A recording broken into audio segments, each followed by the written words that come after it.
host for PMI UAE chapter, and our esteemed guest, Dr. Pankaj Selva, who is there with us to showcase his knowledge and contribute to the events team webinar session today, is with us.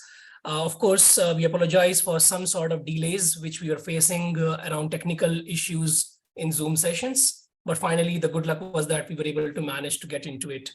So I think we are already a bit late, Doctor. So what I would prefer to do it is that at the moment, rather than taking some time to go through the normal procedure of taking audience through PMI chapter UAE introduction, I would like to skip that at the moment because we have already lost 5 minutes, and I will introduce you to the audience quickly, and then apparently we can go ahead with you to hand over the session timing. I can't see any audience, huh?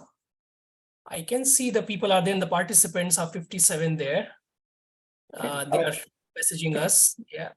I can't see anyone on the screen. Let me just check. They will not might be showing you the video but you can see in the participants there down. Let me just say that 1 second. Yeah, we can see some people are already there. Yeah, they're messaging us. Yeah, because what I'd really like to do is to have a conversation rather than just talking at them. So okay. I'm not sure how to, because it makes sense for them to have a conversation rather than just they listen for half an hour or 45 minutes. I can't, yeah, as you said, I can see attendees. They can, how do we format the session, Doctor, is that we ask the audience to post their questions in Q&A, and from there we pick it up at the end of the sessions to respond to them as well. But yeah, means that's what we have been doing as a part of the event series. Yeah, I can see Anwar as well. Look, I think we'll work through it, but I think all I want to make sure is it's valuable for them because they're giving their time. So perhaps we can do it even as a question and answer.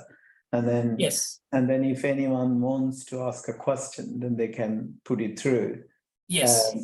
Shall we do like that? Yeah, I think that's the best idea at the moment. So what we will do, if you totally want to go through, just give us some perspective of your session agenda today. And then from there, if you want question and answers, definitely we will be inviting the attendees to give them up in the Q&A. Sure. Okay. Yeah, so I think the purpose of the exercise today is to really talk about what is thinking into character and what we are doing. And I mean, it's all kind of started many years ago. I was once in Harvard Business School, and a very eminent Professor Clayton Christensen, he told me once, if you really want to create, if you really want to understand how things work in this world, you really need to understand the laws of nature. Mm-hmm. I didn't quite understand at the time what he was going on about, but he said, why don't you go and find out? And that was sort of the trigger and the start of this journey. So now, given that we have got the artificial intelligence and the technology revolution is coming along, what we are really focusing on is what is the natural intelligence and how does that work? Because I believe within your team, you've got professionals who are trying to achieve various things, create different things. And what's the big deal? How do you do that? That's the fundamentals of our research. So what we have is programs to really help who you are and how you can create the human potential part of it. So that's the essence of it. But I think it's, as you said, I would really like to make it as a conversation rather than literally talking at them with lots of slides. All of that, it doesn't necessarily help. So I mean, that's effectively the start, and sort of happy to really take the conversation from a question from them. What does it mean, or what have you? So that's the introduction of it. Okay. And as an organization, we're in the UK, US now in GCC in Dubai, and moving to India as well, and effectively sharing this information with colleagues to see how we can help them in the future. Sure. So I think what I can understand is that I was going through your bio as well, Doctor. Just for the sake of audience, okay, I just want to quickly just run a small background about you so that you just give a good understanding of what is it about thinking into character, and then how is it getting evolved with the technological revolutions, and how the biological human factor has to correlate and coexist, right? So right. I think for the sake of audience, let me just give a small background about Doctor, because we started a bit late today. So Dr. Pankaj Selva, who is with us today, actually has been doing a lot of great work around. He's been into the industry, and also he's been a very good author about 2 different books. What I understood is there from his bio. His 2 different books is that Thinking into Character, about which we are discussing, for example. And then another book he has also done is The Power of Learning from Dad. That's another interesting area about how do we learn, and again, what is the power about learning, what human mind can correlate with. Basically, Doctor has been doing a lot of good works around different related organizations. He's the CEO of Regent Group, which is a more importantly a diversified educational based institution in London. And he has been working with a number of business people in UK, US, as he mentioned, even Dubai and India and Canada. By profession, he's chartered accountant as well as MBA, and also is a fellow, a member of the Royal Society there. What we have been trying to do here is that Doctor is being much more interested to learn from audience, is that how can we make this session much more interactive, and then about thinking into character, if audience is intrigued around particular area, that what we want to discuss and get much more insightful understanding from Doctor, we would be inviting all of you to please post your questions in Q&A meanwhile. So I would encourage all of you guys who have joined us. Thank you for that. And what I will do is sort of kickstart that, as we say, and perhaps I need to tell them a bit more about. So the whole concept of what we're trying to achieve is, who am I, and what's this natural intelligence? And what we really feel is there is multiple dimensions of this human nature, and there is a difference between us and the animal kingdom. And the animal kingdom started with the instincts, and we were given something very unique. And what is that uniqueness? And we need to understand that. And this uniqueness cannot be just expected to develop automatically. Even if you look at a puppy was born in a few months' time, a week's time, it'll find its way, find the food and move on. But we can't do that. We just need to be nurtured even as a baby. We need to be nurtured, not just for physically, not psychologically, emotionally. So there is a nurturing piece is needed purely only for the highest form of creation in this planet. So the piece about the whole humans is the animal kingdom has got a bottom line and the top line, and that's it. They've got a bottom line, they've got a top line, and they work between those two, and they disappear out of the earth. But we have a bottom line. We really don't have a top line. The top line is we put it in where we want the top line to be. And how do you do that? Because we just thought the educational system gave us a bunch of ideas to remember things, put it in a piece of paper, write differently, analyze it. We just thought, okay, that's education. And it's not.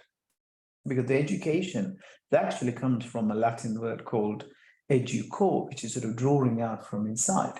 So what thinking into character does is the whole concept of this natural intelligence and artificial intelligence is very much a good thing.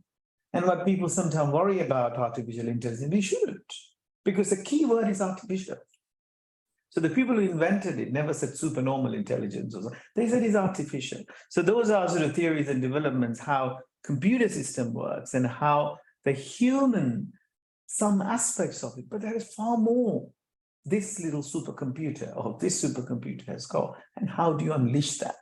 So that's the concept, simply. But there are tools and technologies available. In an audience like this, as you say, one can sort of start to talk about certain things, but it's important to see who they are and who am I talking with, and that's sometimes the disadvantage of not knowing the audience. And I don't want to bore any one of you. So that's what we thought. That's the high level. So human intelligence, which is natural intelligence, and we have got 4 dimensions, which is the physiology, what we see. You got the psychology, which is the mind and all the bits and pieces we talk about. Then you got the emotions and you got the life energy. How do you balance all of that? And that cannot happen autopilot. That cannot happen because that's how we are. What's the right word to? That's how we came into this world. Because if you think about a baby, or if you look at even us from a physical perspective, have you ever come across somebody who got lots of muscles, but they never pumped some weights? It won't happen. But exactly what happens in your muscle fiber is equally correct in terms of your intangible, which is your psychology, your mind, and it's far more complicated. But you just need to develop it. And at the moment, the education system is not necessarily doing it. All it's doing is giving a bunch of ideas, which is very good. And when it was the industrial revolution, it really helped. And that's over. Now we are going to get into the technology revolution. And if we don't figure out this intangible, what we have, we're going to be in real situation. And that's what we are promoting this. Maybe I'll stop and see any question comes in the meantime. And the other bit is everything what we see through our senses is absolutely deceiving the real reality. I'll tell you what it is. So even if in an atom research and scientifically it is proved, less than 1% is physical. The 99.99% is completely, intangible. It's a vacuum. You can't see it. How do you comprehend that? And then if you comprehend this little planet hanging in somewhere, and it's also moving, and then the gravity is pulling everything together. And then we were in a cruise ship the other day, last week, and I was just thinking in the middle of an ocean, and we are in a cruise ship, which side we look? How do you comprehend that? Our minds and our eyes and our ears can't comprehend that, how we are stuck. Maybe in Australia, we might go down then, right? So the whole concept of the human existence is far beyond what you can see. But what the current education system is all about, identifying things through our senses, which is our intellect. But there are a lot more to it. So what TIC does is, or what natural intelligence does is, gives tools and technologies to be able to develop, but it's very internal, it's awareness.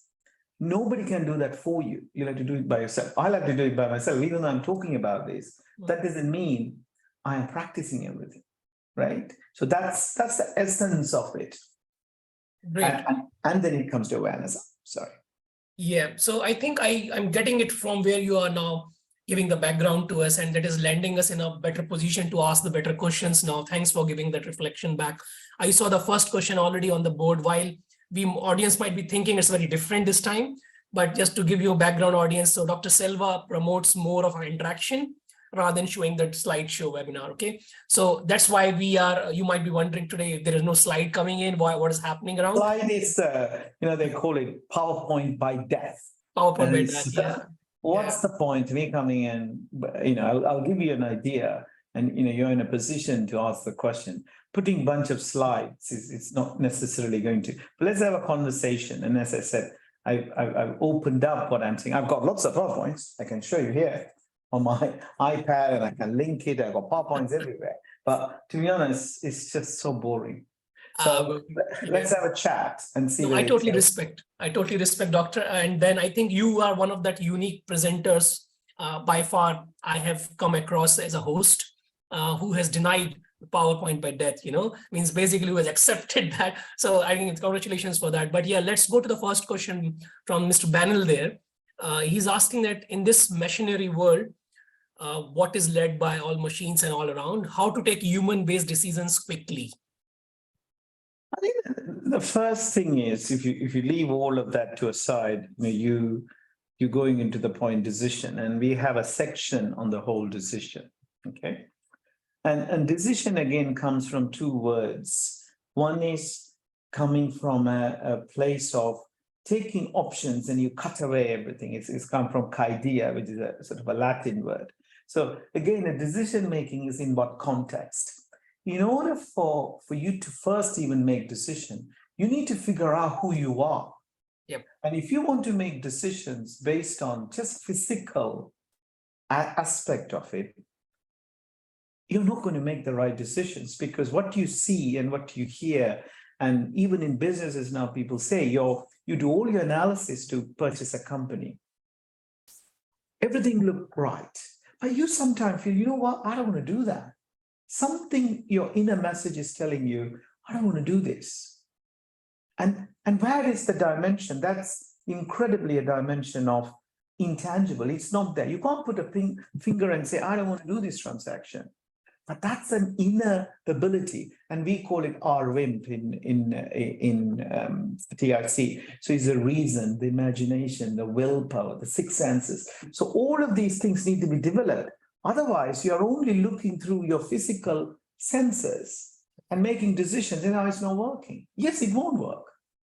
So you really need to, in order for you to, mechanical world, all of those are just words. The key is, do you have your inner discovery to be able to make decisions? Let me give you an example. There was a hotelier in the US, I think, it's in March or February of 2020, or even just before. They were going to do a very large transaction of selling. One party was selling, the other party was buying these large hotels. Very successful. And the selling party was very successful, but they never wanted to sell any assets in their life. They always had assets. For whatever the reason, this is just, COVID wasn't even there on that picture. Massive portfolio of hotels, they sold it. And when they sold it, they thought they were actually giving away one of their best assets. But that was the best decision. The numbers didn't stack up, the price didn't stack up, but that decision they made to come out of that position, how did they do that? You don't know. So likewise, the decisions are very much, if you want to make a decision based on a piece of paper, forget it. Then it's by luck or chance. And we actually define luck as well. There's no such thing as luck. We say readiness to receive or preparedness to receive an opportunity is luck. But they prepared themselves internally to be able to assess it. And that is an individual thing. And you can only do it by yourself. Wow. Oh, wow. So I think that leads us to another dimension about what another question is coming out. I can see is there from my event team itself. When we talk about when everything seems to be rosy in positive aspects, we are seeing around intangible way or intangible way, but there is something which is making us not to decide, to proceed, or to make a move. Is that what you call as an instinct? Yeah, I mean, English language is a great language, but whenever you use a word, you need to give context. Otherwise, it can be misinterpreted. Misleading, so therefore, one needs to be very, very careful. But I think ultimately, we are a programming piece. We are a supercomputer. The programming happened in two ways. The first programming is genetically we were programmed. So that little piece of the mom, little piece of the dad, the two little cells, they got excited, came together. In 180 days, you made a debut. When we made that debut, the combination of all those DNAs and cells goes to hundreds, thousands of years. And that's your genetic memory of you. So some of the things that we, before even we came here, we are programmed. Yeah. And the program in terms of our physiology, our psychology, the color of the skin is memory, and it's programmed. So I can't change my skin color, or I can't change sometimes the height. Certainly you can change the weight if you don't, if you eat well. So there are things genetically programmed. And obviously AI is going to help you on that in modifying understanding and all of that, right? So then your environment is doing all of this to you to program. So when you're making these decisions, you're already programmed. You're constantly doing things what other people are doing. So you got to find this inner mechanism, the inner understanding to be able to figure out who you are and how you do that. And it's the other best way I can say. So I didn't get your first name. Anchal, is it? Yes. Yeah, Anchal. Yeah, it's like music. So imagine that I'm coming onto this thing. I'm talking about, let's say I'm a singer or whatever. And then I sing and they say, wow, or I play a piano. And they say, oh, I love to do that. But that is an experience that I'm a human experience, human construct I'm giving. But just by looking at the notes of that music, can all of your participants play the same music? They No, can't. they can't. It's exactly the same when it comes to decisions or business decisions or growing a business. So just going to a business school and studying marketing, finance, health, all of those that you do, it's just like you are learning the music chords. How you play that music, how do you use those chords? It's an internal mechanism. And that's what the education system is not tackling. It's very good. It's pouring everything, giving us all the highway. It's like almost having a highway code. How you don't know how to drive. You have all the music codes, but you don't know how to play a piano. And when you play a piano, how I play and how you play, based on what? The practice and the repetition. And how I become a musician, you become an Ed Sheeran. Sometimes he may not be the best musician, somebody else. And how does that happen? That's where people start to think, oh, Ed Sheeran is lucky. He's not lucky. And if you really listen to his first music, and it was really horrible, that doesn't mean that he developed, but there's something beyond that as well. So when you talk about decisions, when you talk about what you're trying to achieve, and this whole intangible piece, I don't think anybody can show you this is the way, Anshul, this is the way, Selva. We got to find our way. Wow, so that's very deep, and that's very intangible topic to even first time user to understand it. But right. That is taking us to the depth now. The way you're opening the layer, Doctor. One other question which is coming. That's my first name. Call me Selva. It's fine. It's somebody, a human construct. They put the doctor's sound. I'm saying, call me Selva. No problem. I will call you whatever you like it, more to your ears. So, Dr. Selva, so in that way, another question what we have is from Robinson here, what I'm reading here correctly, is speaking about decision making again, leading to it. So sometimes when decisions are being led by two different ways, as you said, on the physiological background, you have a data, which is leading you to the points. And sometimes you have emotions, which are getting cultivated by the character thing, for example, as you said. Sometimes these go in green and red way together. And there's a contradiction, there is a intersection, which is common, but there's a contradiction as well. So how do you really tackle the situation? Because in today's situation, in the business scenario, especially if we talk about leaving apart the personal arena of the people, business is driven by data. And until there is a data to analyze, improve, and to make you a backup, people don't appreciate. So this is the question that how do we tackle the situation about contradiction of emotion, where the data going different ways? Any thoughts about it? Yeah, I mean, it's come back again, isn't it? So we talk about there are these human skills or the natural intelligence. It's the ability to, we call it reasoning will. So the ability to concentrate on one thing, an ability to see well beyond, what you are seeing physically. That's that intangible which you're talking about.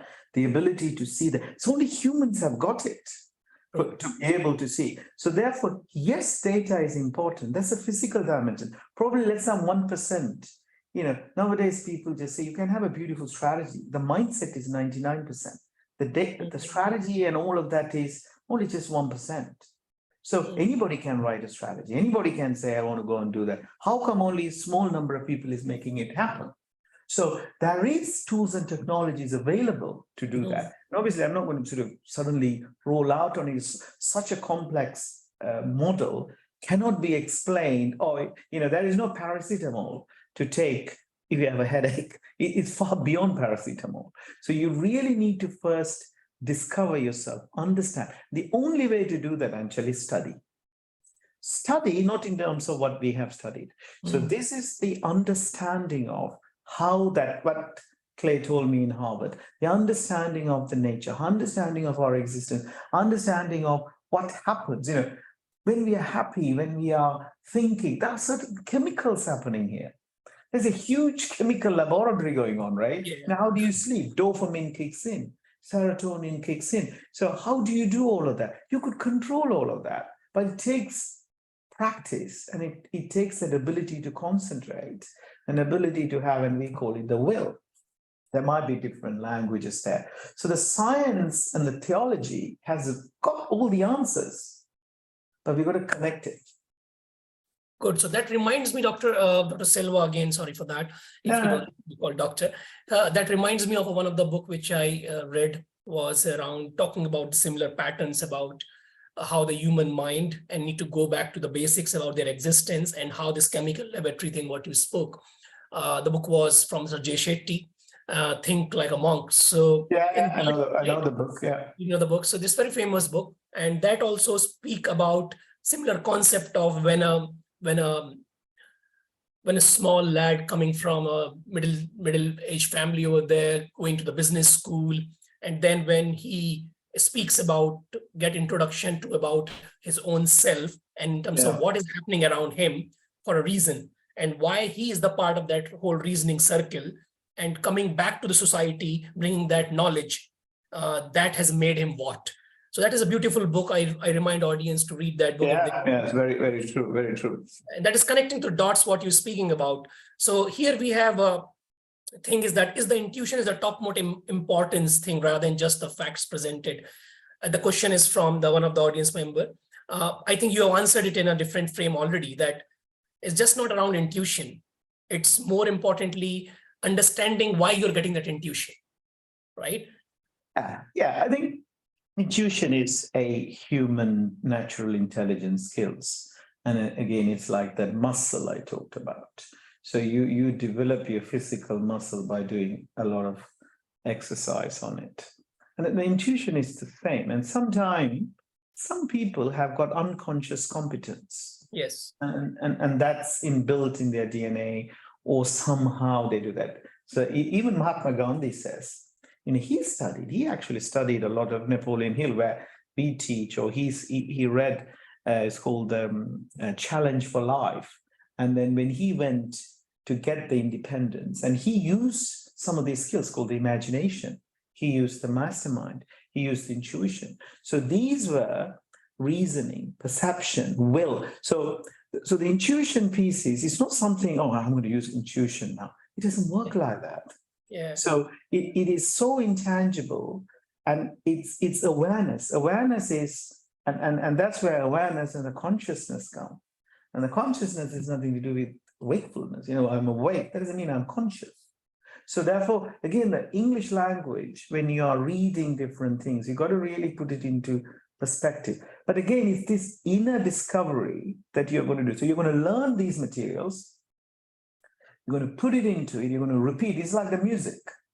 So you are then internalizing that information, which we call study. Study is not remembering and repeating and putting in a piece of paper and say, here, look at my piece of paper. I got a first class. That doesn't mean nothing. Sometimes people will have first class in economics, but they are bankrupt.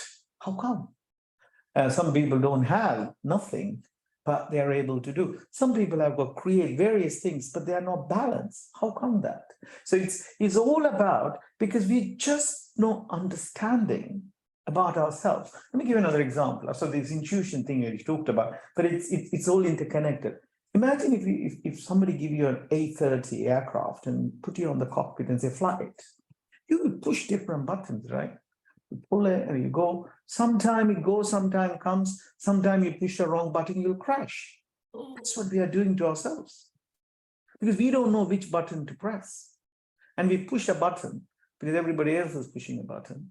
And then we blame other people all the time. And then on a red light, we drive and somebody comes and collides and an accident happens. And then you wake up and shout at the other guy. If you would have stopped at the red light, the accident wouldn't have happened, right? But you didn't know you got to stop at the red light.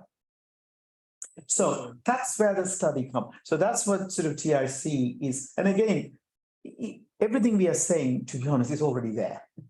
It's not something, it was always there, it always will be there. All we have done is to be put that together in a way anybody can kind of understand. So rather than, even our books, a lot of people write their books. If a psychologist write the book, he writes to another psychologist. So they read and say, oh, wonderful, this is fantastic. I like that theory. But I don't think we haven't done that. If somebody is sort of taking me to the airport and I give, the power of learning from diabetes decision, I get it. So people say, oh, is it an airport book? Yeah, why not? I'm not writing to another PhD person to really critique that. And it sits somewhere in a beautiful shelf. Yeah. I don't think the shifting of mindset will happen. Again, I'm not saying that is bad. That's also important because in order to interpret what we are doing, you're really referring back to it. So you need everything. But the point about the TIC is very much practical tools. We say on NI, the tools and technologies already embedded into the supercomputer of human. We need to learn the codes and study the user manual. And where is the user manual for me? Yeah. Otherwise, I'm pushing the wrong button. So when it comes to intuition again, over time, your awareness increases, your consciousness increases. For example, if I just switch off these lights, you won't be able to see me, right? True. I cannot. I can go and do that now. So where's this guy gone? But if I bring the lights little by little by little, you see me. I can't see any of these guys. Yes. Because there's no cameras, nothing, but 58 people or 60 people are on the call. 82 people are on the call. Yeah. So I don't know who's there. But if you suddenly put the cameras, I can see everybody. That's awareness. So one good question is coming from Mr. Wasim Haider over here, just a piece of advice for the project management as a kind of professionalism, okay? Because we're doing this webinar on PMI, so definitely it's quite relevant to the project managers. So project managers are of different kind and nature here in the audience, even coming from different sector. What is your advice about to all these project managers that in this fast changing scenarios of dynamicism around in, how do they cultivate this awareness by means of tools and templates or the courses, how to think in their character and how to achieve the desired results for the project manager? Any particular piece of advice? I mean, it's, as I told you, whether it's project management, whether it's engineering, whether it is computer programming, these are skills you need to learn. And it's very important. Without those skills, you are not able to do something. What we are doing is the underlying current of the humanistic side of things, natural intelligence, which is universal, whatever that you're doing. So you need, if you're an electrician, if you're training to be an electrician, you can't suddenly say, oh, I'm going to learn all about natural intelligence. You don't know anything about you're going to get into trouble. So you really need to have the theory. If you want to be an electrician or project manager, if you want to use a Gantt chart or whatever you need to use on, absolutely important. But that's not the only answer. So we call it in Regent, that is the outside in education, all the tools that you need to know, whether whatever the job that you are doing. But there's another dimension which we are not focusing, which is the inner dimension. So that's called the inside out education. And you put it together, bang, you keep growing. So therefore, I would absolutely say if you're doing project management, financial management, whatever you're doing, you got to understand the technical bits. I'm not saying that's not important. We are in education, we teach all sorts of students from medicals to engineering but what we're also giving them the tools and technologies so they can develop this inner dimension of who they are. And they become a balanced individual then. Okay, so that's what it is. So if you're interested on this, you can talk to, I think Anwar is there and other colleagues are there. You can say, what is it? And it's not that difficult, as I said. It's very simple, but it's not easy. Because we are programmed, because we have own human biases as well, right? To leave or to accept something as well there. And that will take you away or close to many things. I mean, I'll give you an example, Anjali. Say this is change I'm talking about. Change is so difficult. And there's a difference between change and transformation we talk about. It's almost like, let's say if you're born in a country and you're born in India, maybe the day you were born, for some reason, they send you to China and you were in the Chinese city, you didn't meet any Indians. You will be speaking Mandarin without any trouble. Correct. Because your subconscious mind is wide open. And you might look like an Indian, but you talk like a Chinese. So we have programs, and we didn't have a choice when we were young, and we picked up all of these things over and over and over again. It's all programmed into this coding system. Now we are saying change it. So let me give you another example. Let's say, you know how to ride a bike, right? You may have learned it when you were in. And now we are saying, why don't you forget about that? So get on the bike, Your balancing is gone. So that's programming, right? You programmed yourself. You don't say, I'm getting into the bike, I'm putting my hand, no, you get the bike. Even after 15 years, you haven't, have ridden a bike, you jump on it, you got the balance. Swimming. Swimming, yeah. Some people can swim, some people can't swim. Yeah. And soon as they put in the water, they swim. That doesn't mean I can't swim, actually, because I came from Sri Lanka, we had war and all the rest of it. My girls can. And they say, well, why can't you swim? Because I didn't train myself to swim. So I can't just expect I'll be able to swim because I'm a human. No. And that's the best example of. So it's not inherent. Everything needs to be trained. That's why they said we have a bottom line, but we don't have a top line. I could be the swimmer, I could be anybody, but I need to decide that I want to dedicate my life to doing that. Once you dedicate your life, once you have a passion, and you do this over and over and over again with emotions, boy, then you can achieve whatever you want. Yeah. So any quick technique, one of the question from Benel again there, to make our subconscious mind much more active than usual and positive to manage our tough times beside leaving yoga? I think the problem for all of us is we're always looking for quickness. Okay. There's no such thing as quick or silver bullet. There's no shortcuts to success, you mean to say. There's nothing like that. It'll come and go in the same way. It doesn't exist. And again, is our programming. We want instant results. Let me give you an example for that question, whoever asked. So let's say you're a farmer. So you've got a beautiful land, and then you got a bunch of seeds. You put those seeds on that land, and you will time when you need to do, depending on nature's thing.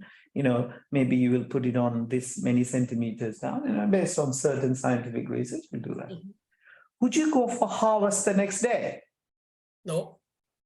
There's nothing there, right? Yeah. So nature got to do its part to grow. So how, when the nature and the farming and all of, how can you get quick results? It doesn't work like that. So you got to do your part. And there is so much comparison between that plant, us, business, whether it's a country, whether it's government, it's everything, the underlying principles are the same. It's called the cause and effect, Anshul. Every cause has got its effect. That's physics, right? Yes. When I learned physics, I thought, E equal mc squared or whatever, we just memorize mc squared. And for God's sake, that's only just a piece of calculation. Yeah. It's far beyond that. So it's about action, reaction, cause and effect. Every cause has an effect. And the challenge of this supercomputer, essential, a thought is a cause. Thought is a cause. Okay. So you keep on thinking, and then if you confuse the hell out of your system, you want this, you want that, you want this, you want that. The system is confused. But if you channel that thought in one way, how do you do that? That's will, ability to concentrate on one thing. And it's a capability that you need to. People don't know what you're doing. I mean, people might be meditating, or they might be flicking the phone, or they might be on my car. You're all over the place. Then you want results, and I want results. Forget about you, me. I do the same thing. I'm just thinking, oh my God, my daughter is doing this, or if that's happening. So I'm not concentrating on the now moment. I'm just thinking about, what am I going to do tomorrow? Oh, I need to I'm screwed. I'm completely in a mess. That's what most of us are. And in that messy environment, it's not quick results. And when you don't get the quick results, you just think it's all a load of rubbish, isn't it? The Selva guy came, it's a load of rubbish. No, it's not a load of rubbish. This is the way. And if you really want to have a balanced, simple, whatever you want to achieve, figure out this human user manual. Otherwise, you are toast.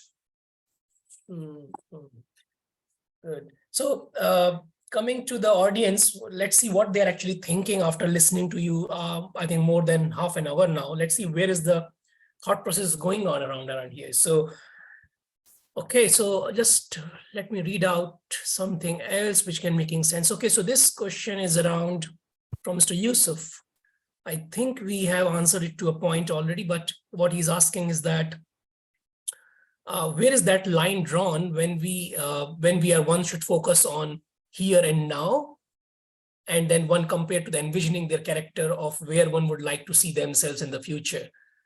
I think is coming from the aspirations and goals for a person set for himself or herself, but those goals are as much achievable only to the point where you really take them to the level of your conscious thoughts. And as you said, are they getting back to your line of thinking, and how do you cultivate those goals to match your abilities and capabilities, which can be increased and expanded. I'm not saying they cannot, but actually, is there any line drawn here in terms of character There's thinking? no lines. Remember, I said initially. Top line is absent.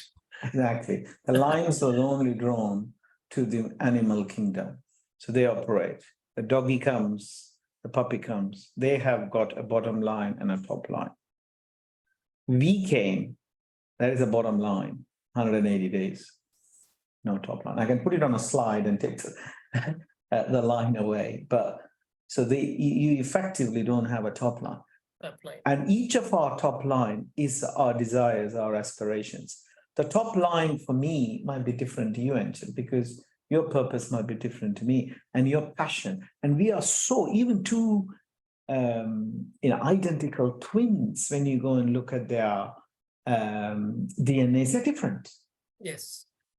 And there is nobody else going to come in this planet as Anshul or Selva. It's finished. There's only one Selva. And the whole AI to recreate us, anyway, if it happens, it happens. That's the future. I don't know. I'm not going to here to say won't or will happen, because the human imagination is absolutely, because human got to imagine, then only it'll happen.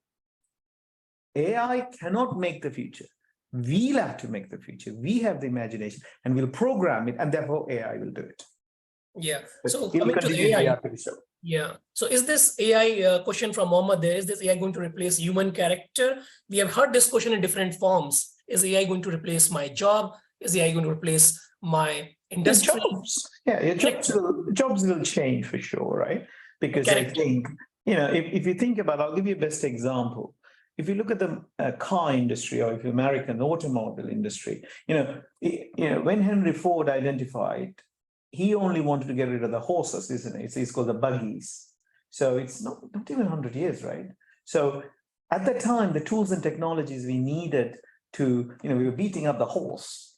And then when we got on the Ford car, we had something called clutch. We had brake, the three pieces there, remember? If anyone of you on that age, you might not, or we do. So that's what you need to learn, how to do the clutch and the accelerator, or whatever. Then the clutch was taken out. Automatic cars came. And then you don't need to learn. You don't need to practice on a hill how to balance a car, because it is never going to come down.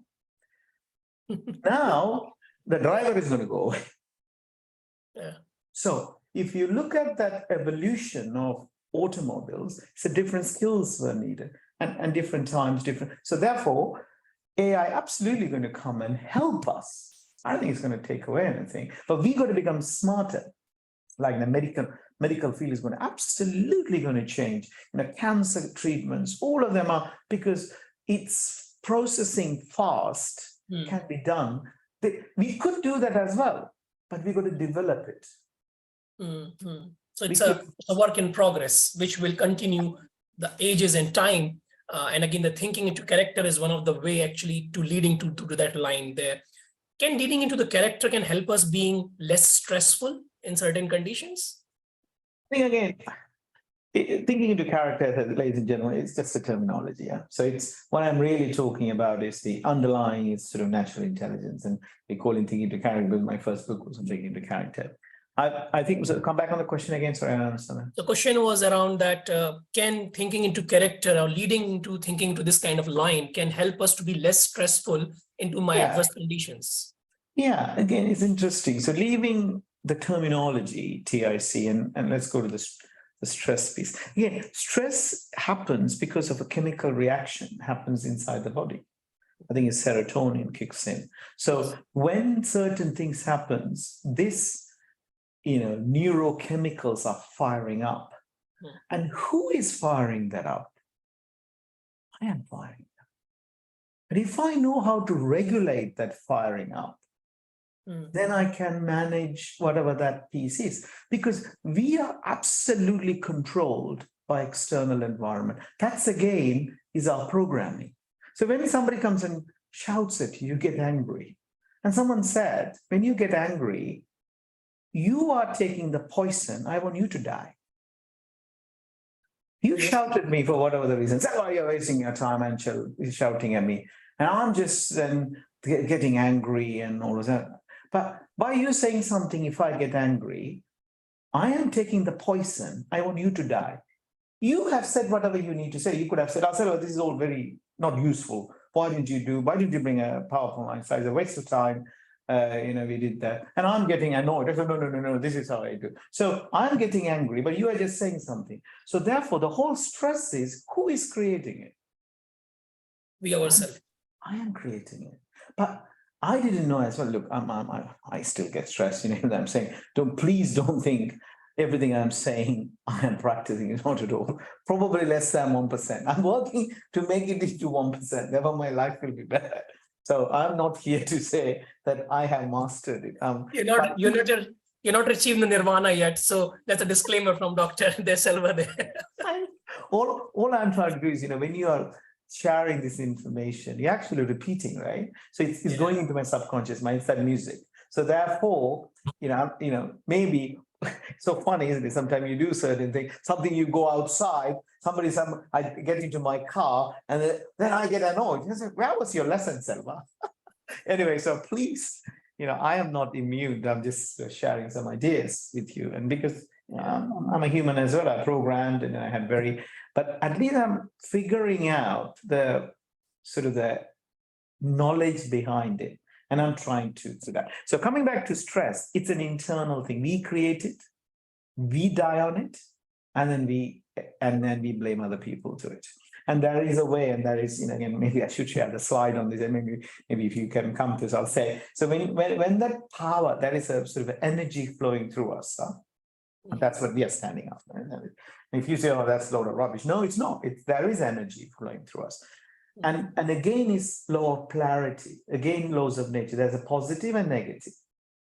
And if you take that positive side of the energy of it, a certain types of things happens. And if you take the negative side of things, that's where you go into fear. We talk about, there is a clear distinction in TIC, character. What is fear and what is faith? So let me ask people, how would you define faith? Can you just guys put some answers to it, all of you? What is faith? Not from a religious context. Huh? I'm not talking about religious context. Yeah. So what is the definition of faith that you guys use? If somebody asks you, your daughter, son, what is faith? Somebody's telling belief. Guys, please welcome any answer. Luck. Luck. Okay, let's make a list of it. And one is belief. Okay, what is faith, guys? What is belief, luck, trust, what you develop over the period? Trust. Okay. Let's see what else comes up. Put it in the chat, guys. Yeah, they are putting the chat there. Anticipated results. Is that what the faith? Okay. Doesn't matter. It doesn't matter. There's no right or wrong answer, by the way. Yeah? So in these sessions that we do, it's not like that good old exams. Oh, that was a very good answer. There's no right or wrong answer. It's your spontaneous view about the faith. So throw it in and you don't need to worry about, oh my God, it's going to be the best answer, the worst answer. It's nothing like that. It is your point of view. Self-belief again coming in. Self-belief, anticipated results, God and belief.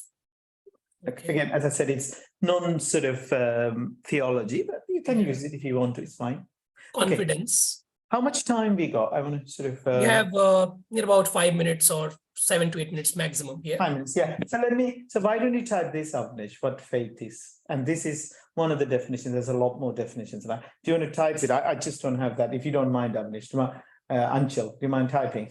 Ability to see the invisible. You want to write that? Ability to see the invisible. See the invisible. Okay. to believe in the incredible, To believe in the incredible. what the masses, everybody else, What the? masses of people Okay. will tell you impossible. Will, okay, will tell you is impossible. Okay. That's right. And if you can see that through on a positive mental attitude, and that's how the creation works. And that's how, so everyone has got desires. Everyone wants to do this. Everyone wants to be a musician. Everyone wants to be going to Dubai like Sheikh Mohammed does. Everyone wants a Burj Khalifa. I don't know, nobody's not doing it. Only Sheikh Mohammed is doing that because everyone got desires, but nothing happens. Then they get frustrated. But there is another piece there, which come that belief with faith, and to be able to see that in your mind. And then you take action every day. So the faith is the ability to see the invisible, to believe in the incredible, what the masses calls is impossible. And the opposite of faith is fear. And again, I heard somewhere, Selva, that opposite of fear is love. but maybe you could say that the fear and the love is a fundamental of the human being. I mean, that's it's almost like the oxygen to us. So it's effectively, we are generally as human beings, or we are all loving human beings. I know there are a few you may not be and killing each other, but generally we are. But I think it could be. I mean, as I say, Anshul, we don't say anything is right or wrong. This is one type of interpretation. If somebody else says love and fear, there's a relationship, maybe. I don't know about that. So what we do here is we kind of say, and in the context of creation, so one side is you've got the faith. The other side, on the negative side, is fear. But the faith and fear can't live in the same house. Likewise, the darkness and light. If I off the lights, you can't see me. So you don't have a choice. So either you have utter faith or you have got fear. And what tends to happen is different levels of things will be there. So even for my daughter or something, I might have a different level of fear on. I still have that. But for business, I might not. So it doesn't mean everything. So different dimensions may have different elements of it. But nevertheless, if you are in that, again, that's the awareness, that's consciousness. Over time, when you are studying this, you're discovering this. And you can't, that experience you are having is music. Then it's like, Ed Sheeran singing, or if Indian audience are there, SPB singing, if you are from South India, or if it's A.R. Rahman singing.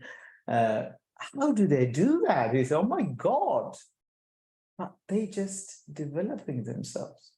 Maybe they have a DNA advantage, absolutely. Some people are born for certain things, and then they develop that. But that doesn't come naturally, though. There's nothing, it's like swimming. You got to learn it when you were a child. And then otherwise you would have learned to swim. At least parents would have put them, I can't swim because I didn't learn it. And likewise. Okay. Hope it was helpful. So I didn't make it as, if any other questions, I'm happy to. Like, if you guys want to know more, obviously you know our guys in Dubai, and maybe you can put my email address, or Anwar, you can put my WhatsApp, and just, we'll share with you. We have a beautiful virtual learning platform which you can access, and it's so much information there. Probably you can read until you disappear from this planet Earth, and we continuously putting, and it's just recognizing these ideas, and it's music, and you learn it, and you might ask, nobody else has, well, when do I stop learning? Until you get into the box, because you'll become a better musician tomorrow if you practice this evening. Thank you. That was a really wonderful piece of advice, Doctor. So definitely we would like to push up your coordinates to the audience there, because people who have really understood it well, they would definitely like to go in a second layer of understanding and thinking into character using your tools, and whatever the research, whatever the books, whatever the things, what you're trying to project here. Yeah. And then one last thing for all of you, when you are learning these things, and something I discovered, and please take that as me. That's what I don't, when people call me doctor and this, and I call them Selva or whatever, because that's my name. Never look down on anybody. And when you learn this material, you will have, never look down, never look down. Oh, who is this guy who doesn't know anything? Or what does Selva know? What does Anchal, no, don't do that. Just treat, but never look up either. Never look up. Don't look up. Oh, Selva knows this. Never look up. So never look down on anybody. You, me, whether it is Steve Jobs, whether it is Sheikh Mohammed, we are all humans. But we were able to develop ourselves in different ways based on our own passion, desires, and so therefore never ever. That doesn't mean you don't respect them. Soon as you look up, they tell you a bunch of rubbish, you just follow them. That's dangerous. So you discover yourself. The only thing I will say is such a profound statement. So as soon as people share these ideas, in India at least, they'll just sit under a tree or something, or they start to say, please, don't do that. And that is something, if you take away one thing, never look down on anybody, treat everybody the same. Just you're developing yourself, never look up. Why do you need to look up? There's nothing to look up. And that's what happens, isn't it? In this little planet, if you are in Australia, if you look up, invariably you're looking down, because this planet is swinging somewhere and you are just in the solar system. Why are you looking up? There's no up or down, right? When something goes wrong, you look up, somebody's going to come and help you. There's nobody to help you. It's you. There's nobody to help. And it's just, again, that's fear. Because you're looking for help, because you're scared.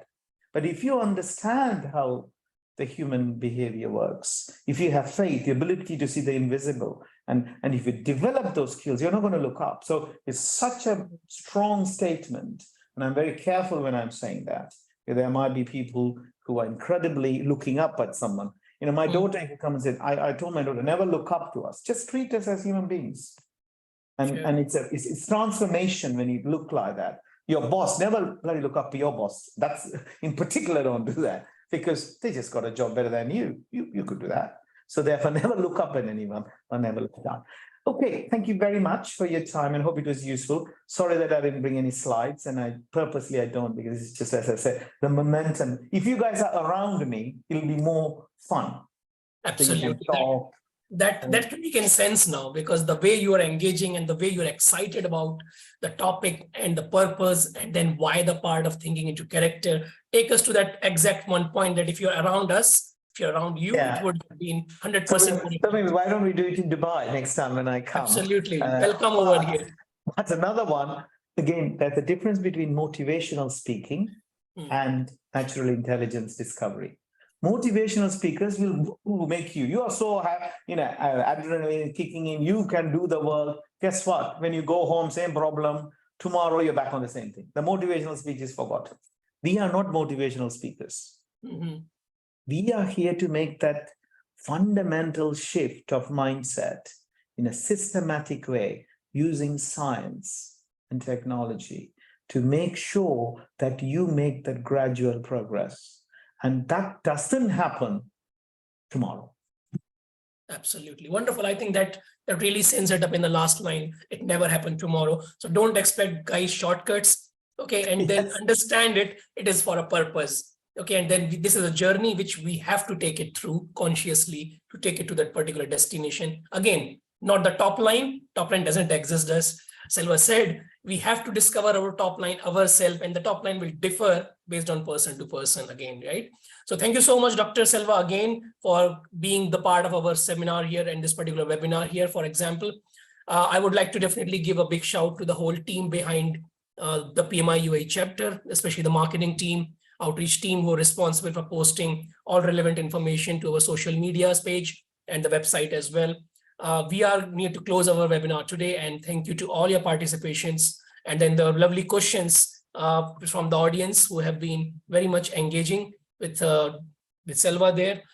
We won't say good night without saying thank you to rest of the PMI UAE chapter volunteers also, who are always behind the successful webinars, including the colleagues from membership, outreach, finance and governance team as well.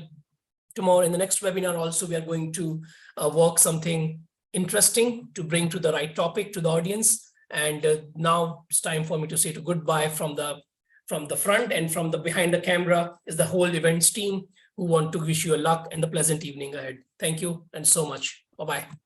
Thank you. Thank you, Doctor. Bye.